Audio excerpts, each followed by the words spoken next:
It's come off the side of the boot. And England are now making a change. It's Harry Ellis who's about to come on to win his second cap. And could this be Charlie Hodgson being forced off the field? He's far from comfortable out there.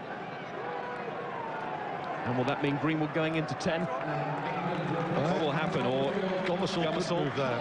I can't see really how anything other than Andy Gomersall moving to 10 could be the answer.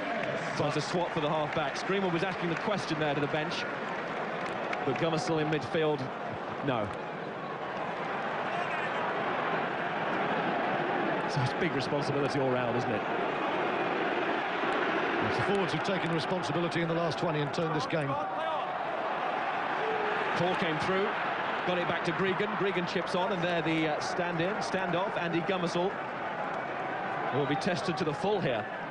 Now let's look at this statistic. Visit to the opponents, 22. First half, England blobbed out. Second half, 4 visits, 19 points. They're back up to getting close to the ratio they had in the first quarter against South Africa, and it's given them the lead. Different style, but the forwards have done manfully well. 10 minutes to go. And, of course, no extra time today. Oh, no. Gregan. Latham. At worst, he knew that England would be pushed back into their own half with that kick. So Charlie Hodgson, an injury for him, forcing the Sale Sharks fly half out of this international match.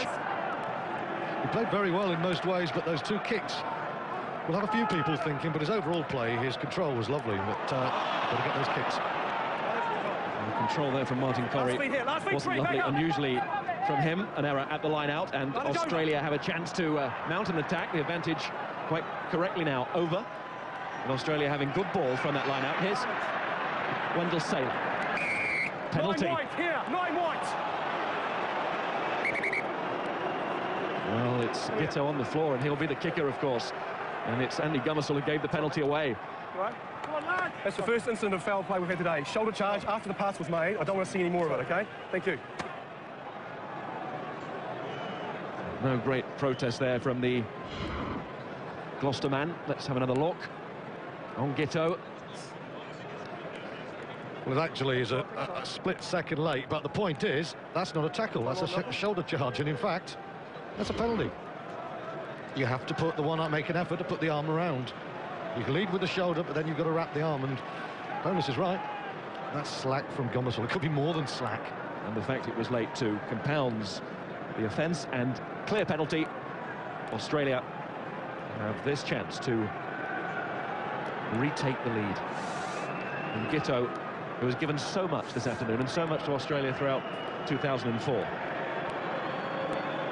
he knows that the success or failure of this Australian tour will be judged by what happens over the next 7 or 8 minutes here at Twickenham. And this time the singing has turned to a rather ill-mannered boos. Giteau, and that is the way to answer. Great kick from Matt Giteau. Always disappointed to hear that in Test match rugby. You guess it's a fact of life when you get that many people here. But the home crowd booed, and Giteau said, have some of that wonderful kick. That is a tremendous kick, but there's 7 minutes to go, and England only need 3 points themselves. Ben Cohen's coming on, and it's Mark Cueto, the try scorer. One of the try scorers in England's second half comeback, who departs the action. It's winger for winger, and Lucy's gone over to the right, Cohen on the left, and Australia, with fresh belief, come back at England. It's Rogers. And Lewis Moody was nearly there to make that charge down. Robinson. You sense it's going to need something brilliant to close out this match, and who is going to be the player to provide that? Well, prosaic penalty is not out of the question yet. Tyndall with the penalty, who knows? Tyndall with the bullocking run upfield. And Australia knew about that. Here's Lucy. Hoyles is on for Lions. And Stephen Hoyles winning just his second cap as a replacement against Scotland last week. And into this furnace. Ellis, the replacement scrum half for England today. There's Grewcock looking to get that ball away and can't. and therefore he decides not to risk it. It's good from Drukov. Borthwick and Corrie have a go, and Roundtree is there too. Worsley looks up and says, OK, I can take the men on in front of me, supported by White that time. Here's Greenwood, England looking to open up Australia wide again, and Robinson and Gummerson involved, but Thompson, it all came to a halt, that one. Not the flow of the previous wide attack that England supplied. Here's Cohen. And he's lost the ball in the tackle, and Hoyles is there. Roll out, 20. And Australia are getting there. It's your advantage. Advantage is now over. As Rogers finds the touch. Well, they brought on Ben Cohen for fresh legs and power. I was slightly surprised because Cueto's just seems to have that test match knack, and Cohen's form has not been good, and England cannot afford to just let go of ball as easily as that. Too many turnovers. 4.5 minutes is still plenty of time to win this game, but they mustn't be impatient. Referee needs to just check on an injury here. Can England get themselves in a position? You mentioned the penalty, but also the option is the drop goal. Well, who the hell's going to kick that? Andy Gummerson? Well, that's the point, isn't it, as well? Well, Jason Robinson, we've seen him pop a few over, but this is real pressure now, and Australia know that they will want to drive England backwards and force them to risk their hand from deep and maybe get one more turnover that's crucial. No Wilkinson at the start of the day, no Hodgson at the end of the day. Who would there be to supply that 3 points? Here's Cohen. That's the halfway line. And England do need something special. Starting to run out of time now. Unplayable. Can't go At least they get the put in. Who gets the trophy, the Cook Cup?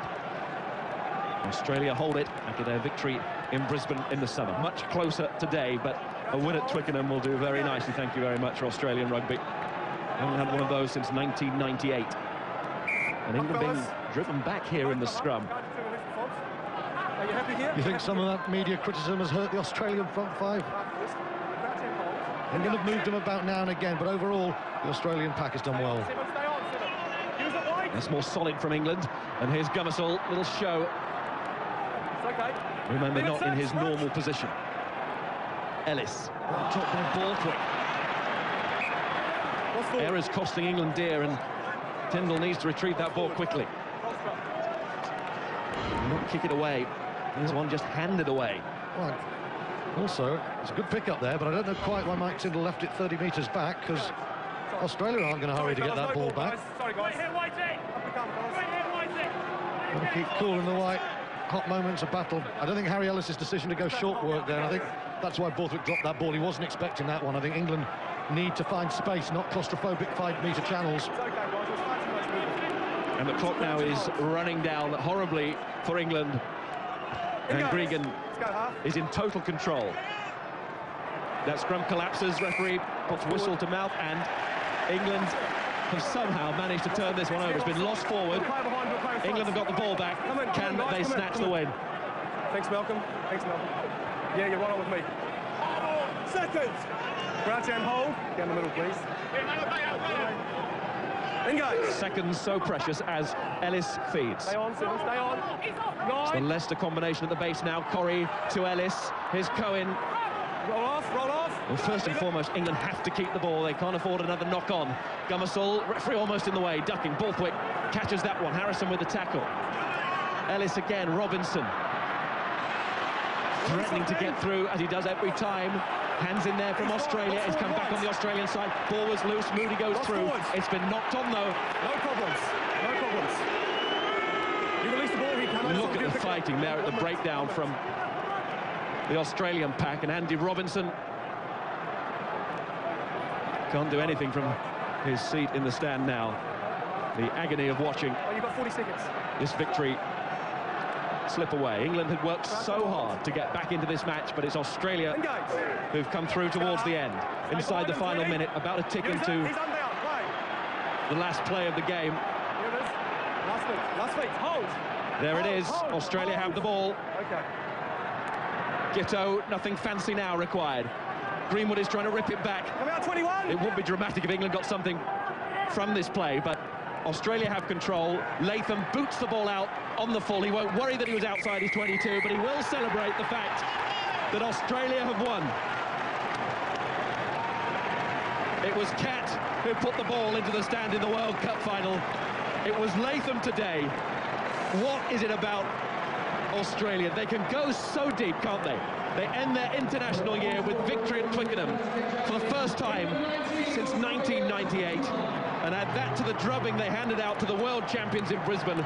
The Wallabies have proved that they can cope with the pain of that World Cup final defeat with two perfect responses against England.